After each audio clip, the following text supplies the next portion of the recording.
the NFL draft is coming up, which means your rookie draft is coming up. And Nate, I was looking through some rosters the other day, and there's just some pollution at the bottom of the roster, I guess we could call it. So today we're talking about players that we need to dump before our rookie drafts. It's important. And, I understand, of course, we want to try to get any sort of value that we can for any of these players, but there are certain circumstances where may not be possible. So we're just going to set you up with a little keep trade cut scenario.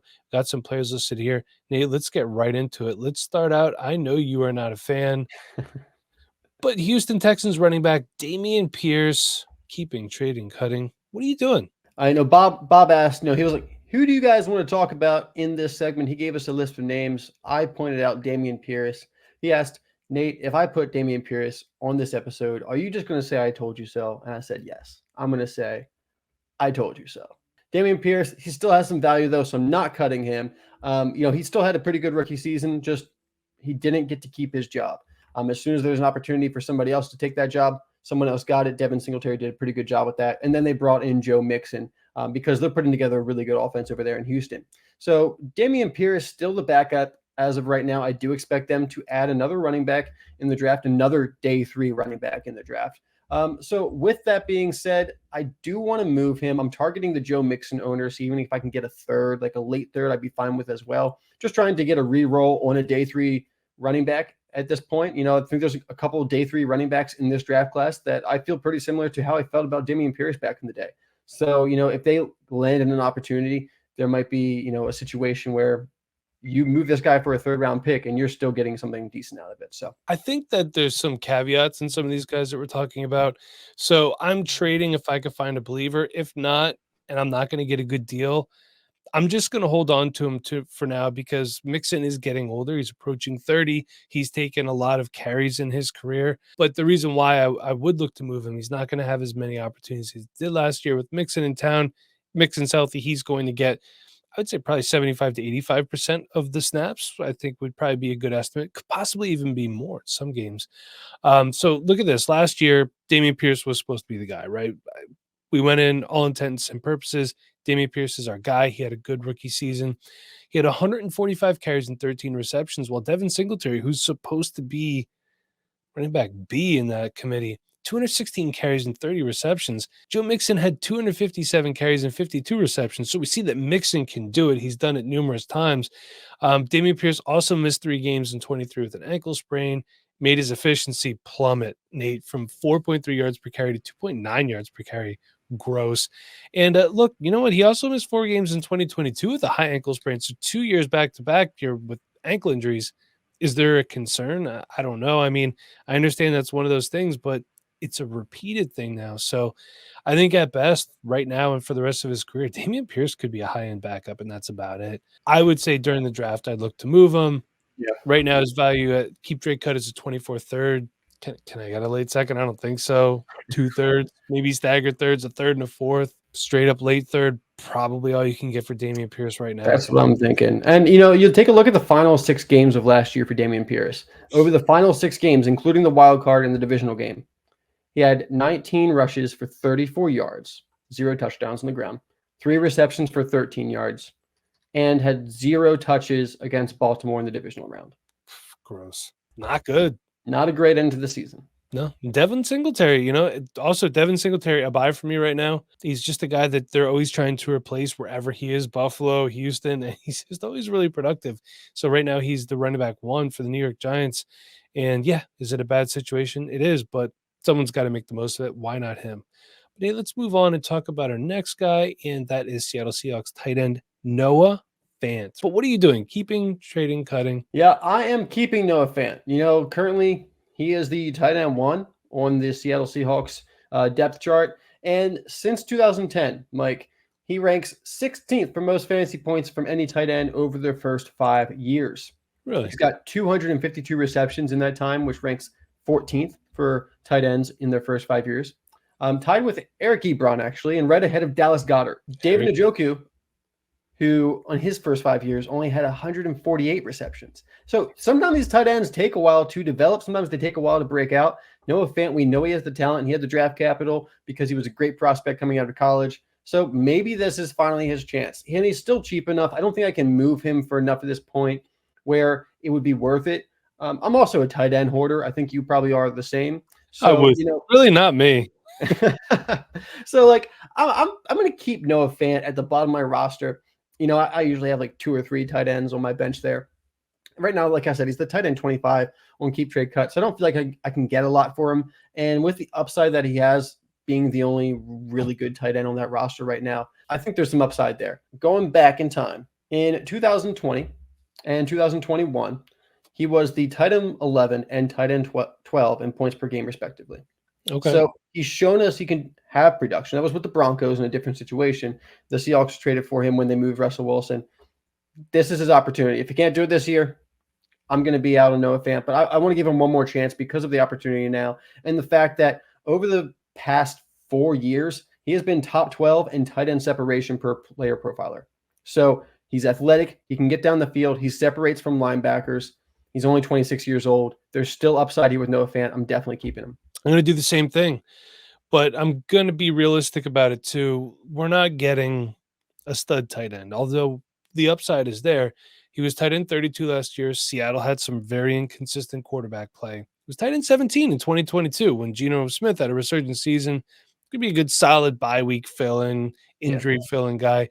And look, Ryan Grubb, who was the offensive coordinator at Washington University last year, he's in town. Does this open up the offense? I like him as like a tight end 3 on my team right now. Yeah. He's not my backup tight end. If he's your tight end 2, you need to go find a new tight end 2.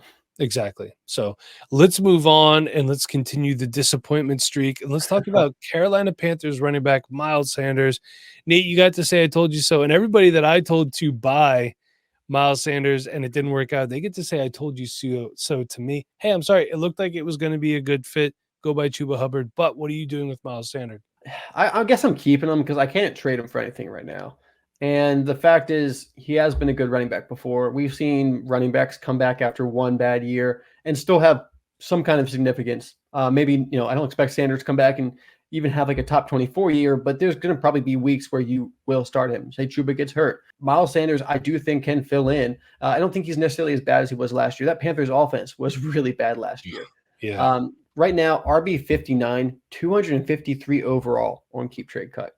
I mean, there's no value for moving Sanders unless he's a throw-in piece to, you're making a trade with the Chuba Hubbard owner and you're just throwing in Miles Sanders in there just to kind of sweeten the deal up. He only averaged 5.5 points per game last year. He did see 27 receptions though, Mike, which was the 3rd highest total of his career. If maybe he becomes the receiving back for the Carolina Panthers and Chuba is the rushing guy, I would take that. There's some kind of value there at least, and maybe you can flip him for a 3rd in the season. I don't know if you can even really get a 3rd for him right now, to be honest. And one other thing is Carolina last year, I was talking about how bad they were. They were number 31 last year in game script for running backs. So no favors from Carolina. I do expect them to improve this year now that Deontay Johnson is there, Bryce Young another year. But the upside for Chuba, upside for Sanders, it's low, but I got to keep him for right now because, hey, I need running back depth on like all my teams. Yeah, I get what you're saying, and it's been real, but Miles, it's time because I can't get anything for him. And the fact of the matter is the Panthers could draft somebody and make everybody that's currently on that roster completely useless. Yep. Sanders was supposed to be the guy. He had 586 total yards. Forgive me. Chuba Hubbard, 1,135 yards. Chuba Hubbard, by the way, on the last year of a rookie deal, he could be extended. Sanders getting older. There's also a possibility where they both play this year. They split time with that new incumbent back, and they're both gone next year. Mm-hmm. And it was just a massive waste. He could get cut in training camp. We don't know, but I feel like his shelf life is just getting shorter and shorter. Like I said, I don't think there's anything there for him. And he's one of those guys where if I have to make a tough choice to stash somebody else that has more upside, he's going to get cut. So Nate, let's move on and let's talk about Cleveland Browns wide receiver Elijah Moore. Are you keeping, trading, or cutting? I'm trying to trade Elijah Moore. Honestly, I've been trying to trade Elijah Moore. If I had any shares, I've been trading him since he entered the league. I've never been as high on Elijah Moore as a lot of people. He is in the final year of his rookie contract. They just brought in Jerry Jeudy over there in Cleveland. A lot of people thought that Elijah Moore was going to be better after the catch, but throughout his career so far, only 3.4 yak rec, Mike. 3.4 yak rec. It's not that great. And also only 1.16 yards per route run. So really just inefficient. Hasn't really been able to do much. But for some reason, he's coming off a career year. Did you know that? 652 yards last year. That is a career high for Elijah Moore. I'm going to use that to try and move Elijah Moore for a third. Can we use the nickname feature here on Sleeper under Elijah Moore? Will sell for third round pick. See if we can make it happen, because I don't want to keep Elijah Moore on my team. I don't believe in that Browns offense to be a really high-powered passing offense. You got Amari Cooper there. Jerry Jeudy's got signed to an extension. Elijah Moore at best is wide receiver 3, but they like Cedric Tillman over there. So, they got rid of Donovan Peoples-Jones last year because they wanted to get Cedric Tillman more involved. I also would not be surprised to see them draft another wide receiver. Elijah Moore is the odd man out here. So if I can get him off my team for a third round pick, I'd be happy. I'm going to keep him. And I think Jerry Jeudy will take some coverage away. Okay. That'll open some things up for him. He did average 7.8 fantasy points per game. And though he finished as a wide receiver 54, I don't know how much I don't know if I could get a third for him, but him being a free agent after this year tells me two things. One, he's going to go somewhere where he's going to be utilized a little bit more. And two, he could be traded in training camp. Sorry, I had a senior moment there because sometimes teams do that. But I think wherever he goes, he'll be more of a focal point than he is right now. And if you're saying, hey, why keep him and not Miles Sanders? I think his ceiling is higher than what Miles Sanders can be overall as a dynasty prospect. So keeping Elijah Moore. Let's move on. Let's talk about free agent wide receiver Michael Thomas. Nate, keeping, trading, cutting. What are you doing? I'm keeping Michael Thomas because he's 31 and nobody wants him. And he's a free agent now. I don't know where he's going to go. He hasn't signed anywhere yet. He doesn't know either. So I'm assuming he's just at this point just waiting till like training camp. I mean, if I can trade him for a third, I would totally trade him for a third, but I don't think you can even really get that from Michael Thomas right now. He has just burned everyone so much over the past couple of years. In our original Dynasty Rewind listener league that we set up a couple of years ago, it's a one quarterback league, and I think I had like the third or fourth pick in the startup, and I drafted Michael Thomas coming off of a wide receiver 1 or 2 overall season. And since then, he's probably only played like 6 games for my team. Yeah. And it's brutal. It is brutal. So, if I have him, I'm keeping him because I do think if he gets in the field somewhere, he is still could have like some flex appeal. Yeah. Depending on the offense. But also if I can get a third round pick for him, I would love that. Maybe once he's signed somewhere, you can get a third round pick for him because I'm ready to move on. He's 31 years old. He's dealt with injury problems his entire, past 4 years of his career. If I can get out, I'm going to get out. But otherwise, there's not much more to lose on Michael Thomas at this point. I'm keeping him until I have to make a tough roster decision. It could come down to that. I would love to move him for third if I could. I don't think it happens, to be honest with you. People don't really want to trade for someone that's not on a team. No. But, if you cut him, he's going to get scooped right up. Like some of these other guys, he's not signed. It's not good. Is he ever going to be relevant again? At least serviceable? I don't know. If not, I can use that roster spot somewhere else. Nate, I think this next one is pretty easy.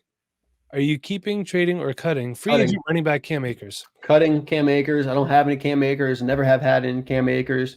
2.8 yards per carry last year. 1 breakaway run on 60 carries last year. Never been a fan. Get rid of him. Come on. Yep. 2 Achilles tears, I'm cutting. And he's expendable in both the NFL and on your fantasy rosters. Let's talk about Las Vegas Raiders running back Alexander Mattison. Nate, keeping, trading, cutting. What are you doing? I'm a Zamir White fan.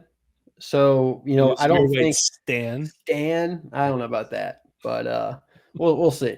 But I think Zamir White is the lead back there. I think Alexander Mattison being the signing that the Raiders made is a good sign for Zamir White. I don't mind Mattison as the backup for Zamir White. If I have Zamir White, I don't mind keeping him. But also, I would totally expect the Raiders to draft a running back like day 3. And I don't know if Mattison at this point is, he's still probably the backup over a day 3 pick, but is he the backup for the entire season? He didn't really do a lot last year to really make me confident in his ability to hold down that role. I mean, his first couple of years of his season, he did really well in that backup role.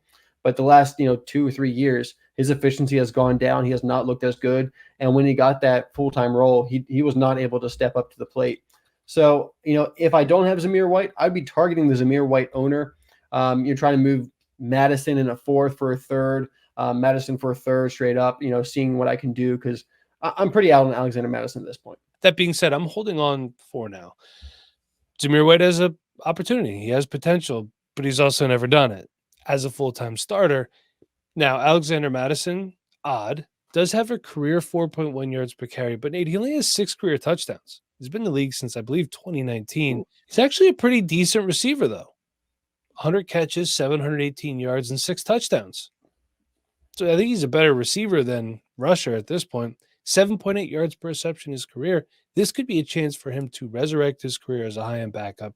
Hanging on for now. And if you want to move on from Middison, if Zamir White misses a game, someone needs a starting running back. Hey, guess what I have for you? Alexander Middison, and you're giving me a second-round pick. Now we're going to talk about New England Patriots wide receiver KJ Osborn. Nate, you're high on him. Are you keeping, trading, or cutting? I do have a good amount of KJ Osborn littered across my rosters because I liked him 2 years ago when he was the wide receiver 3, for the Vikings, and he was breaking out every now and then with some games, especially like my best ball dynasties. I do have some KJ Osborn because there are some games where he was putting up 15, 20 points in a week. That's a good league format to have a KJ Osborn in my opinion. But at this point, Mike, the Patriots offense, I don't really want many pieces of it. I like DeMario Douglas over there, and then maybe whatever wide receiver they draft this year. But outside of that, I don't have much interest in anything over there. Kendrick Bourne came back. Honestly, I don't think KJ Osborn, I believe he got a 1-year deal. He was good in the role that he was for the Vikings in a very pass-happy offense. But on a team like the Patriots, until I see this offense improve, I know it's a different regime now, but they need a quarterback. And I don't know, the vibes I'm getting from the Patriots, I don't know if they're going to go quarterback. They might try to trade out. We'll see. I've heard both ways, so I don't know. But either way, if it's a rookie quarterback, say it's Drake May or Jaden Daniels, I don't think KJ Osborn is going to be fantasy relevant anyway. So I'm cutting him.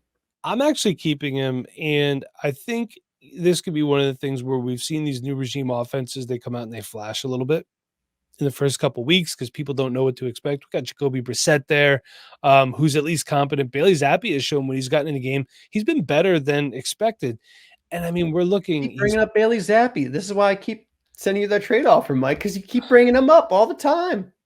Regardless, KJ Osborn is ranked at 245 on Keep Trade Cut, so he's ranked around guys that aren't even in the NFL yet. Marshawn Lloyd, Audric Estime. Then we got Luke Schoonmaker, John Mechie, who I guess RIP John Mechie, Hendon Hooker, Zach. So there you go. You could trade all your Hendon Hooker shares for KJ Osborn, but he has an opportunity to start. He actually wasn't awful last year in Minnesota, 48 catches, 540 yards, and 3 touchdowns. Like I said, Jacoby Brissett is a competent wide receiver. I'm keeping KJ Osborn as my wide receiver 4 on a team. And if he's anything more than that, I'm happy about it. I really hope he's not your wide receiver 4, man. He should be like a wide receiver 8. I have so many good tight ends that I don't need all those wide receivers. Nate, New York Giants tight end Daniel Bellinger, my guy, keeping, trading, cutting. Please tell me what you're doing. I am keeping Daniel Bellinger because we have this rumor going around that Darren Waller is retiring. Maybe he's not retiring. I think he's waiting to find out if Daniel Jones is going to be the quarterback or not. If Daniel Jones is the quarterback, he might be out of there. If it's somebody else, he's probably in. We'll see what happens with Darren Waller. But either way, Mike, Daniel Bellinger is someone that we've had our eye on for a while. We really liked his rookie season. I know you're a big fan. I have a good amount of shares on my teams. I'm keeping him because if he gets the opportunity to start, I think he could be one of the better, values at the tight end position this year. And you're about to tell us all about Daniel Bellinger because he's your boy. Daniel Bellinger had a really good rookie season in 2022. I'm keeping as well, by the way. That was in 12 games. He had 30 receptions, 268 yards, and 2 touchdowns. And this was, by good, I mean, a 4th-round pick that wasn't expecting to play much, to be honest with you. And if Waller does retire, check out his competition. Chris Mannertz, Jack Stoll, and Tyree Jackson. I think he could be at worst a low-end tight end too. So that's why I'm excited about keeping him hanging around. Plus, where you drafted him and what you could pay to get him, it's worth it. Tight end positional scarcity, ladies and gentlemen. Let's talk about some fresh backup quarterbacks before we wrap it up. Tell me if any of these guys are worth holding. If you do not have the starter in front of them, we're talking about guys like Desmond Ridder, who's now with the Cardinals, Kenny Pickett, who's now with the Eagles, Jimmy Garoppolo, the Rams, which I actually think is a good spot for Jimmy Garoppolo, by the way. Jacksonville Jaguars, backup quarterback Mac Jones. So, Nate, what are your thoughts here on these guys? Tell me what you think. Yeah, I'm not interested in Desmond Ridder on any of my rosters. I'm not interested in Kenny Pickett on any of my rosters. Usually I'm like, oh, it's a first round quarterback. I'm still have some interest, but I've not been impressed by Kenny Pickett at all. I don't think anyone really was. Jimmy G, maybe some interest on like the deeper leagues because the NFL just can't quit Jimmy G for some reason. I don't get it, but he keeps popping up.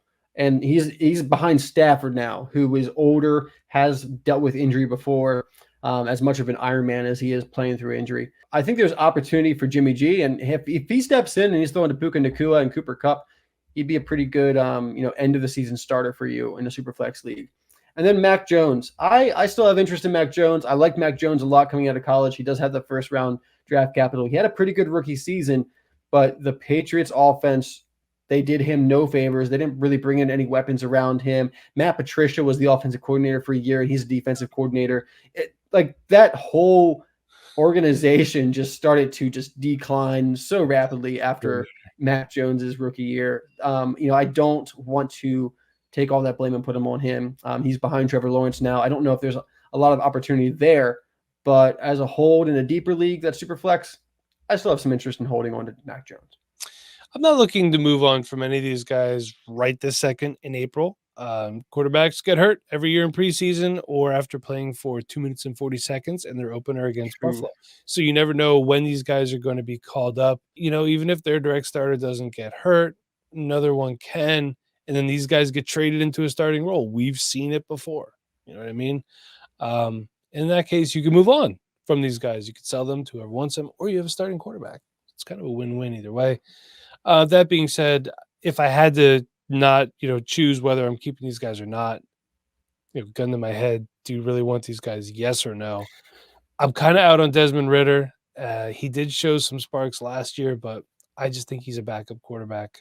I think Kenny Pickett at some point, I think he's only in Philadelphia for 1 year. I think he gets moved on. They're not going to pay him past that.